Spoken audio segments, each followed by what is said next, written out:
Sahabat Remnan, di kesempatan ini kita akan belajar dari kebenaran firman Tuhan yang terdapat dalam Kisah Para Rasul 3 ayat 11-16 dengan tema Kami hanyalah sebagai saksi-saksi kebenaran. Menjadi seorang yang dapat menyampaikan Injil Yesus Kristus dan menjadi saksi bagi dunia atau 237 bangsa. Ayat 11 kata Serambi Salomo adalah balai panjang beratap tanpa dinding yang berperan sebagai tempat bermacam-macam pertemuan. Sering dipakai sebagai tempat pertemuan orang Yahudi yang mengikuti Yesus Kristus.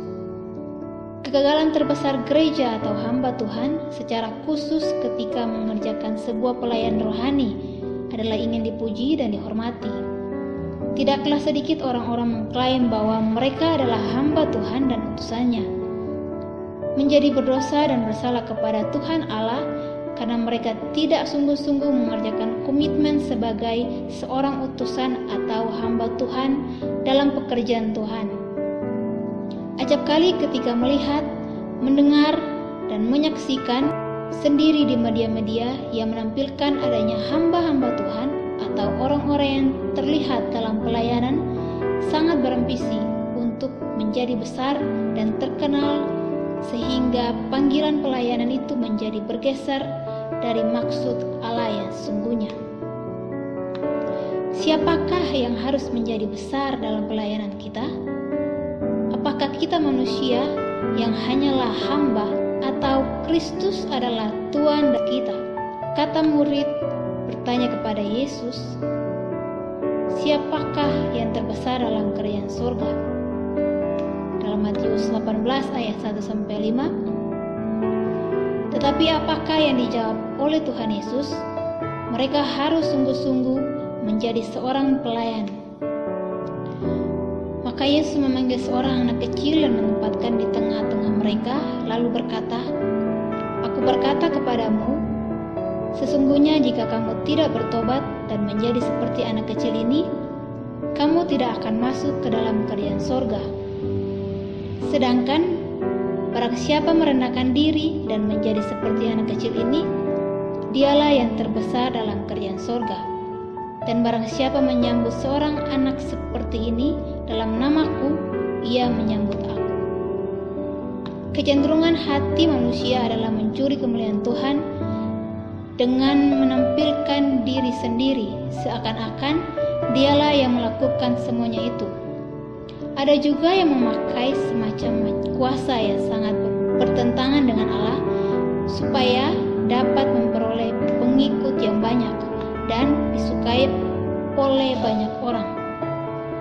Hal inilah yang membuat orang Kristen seringkali tidak menjadi berkat dalam pelayanan, justru menjadi batu sandungan. Bahkan pelayanan bukan lagi suatu pengabdian yang totalitas kepada Allah, melainkan dijadikan sebagai sarana untuk memperoleh kepuasan dan kesenangan diri.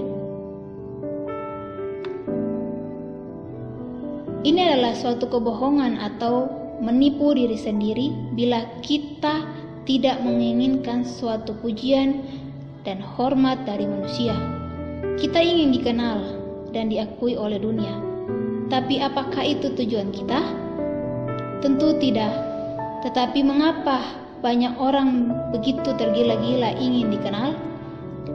Apakah yang dia cari dalam pelayanannya? Apakah supaya Kristus dimuliakan atau pekerjaan dan diri kitalah yang dimuliakan?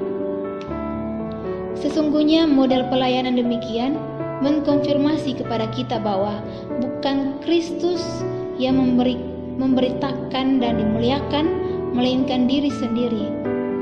Celakanya adalah kalau hal ini tidak dibersihkan dan dirubah ulang oleh Tuhan, maka gereja atau hamba-hamba Tuhan akan mengalami suatu keadaan yang miris, di mana Kristus dan Injilnya tidak lagi ditinggikan dan diberitakan. Itulah sebabnya ketika kita melihat bagian firman Tuhan ini, sebagaimana Allah bekerja dalam pelayanan hamba-hambanya untuk meneguhkan kesaksian mereka bahwa bukan mereka yang menjadi inti dan tujuan pemberitaan, tetapi Kristus. Siapakah yang menjadi model dan isi dari seluruh pelayanan kita? Apakah kita atau Kristus?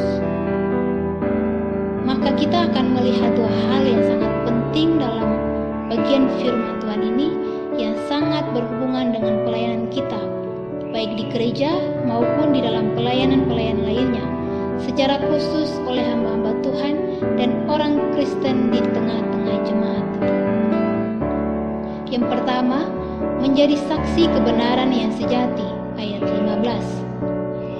Tetapi kamu akan menerima kuasa kalau Roh Kudus turun ke atas kamu, dan kamu akan menjadi saksiku di Yerusalem dan di seluruh Yudea dan Samaria dan sampai ke ujung bumi.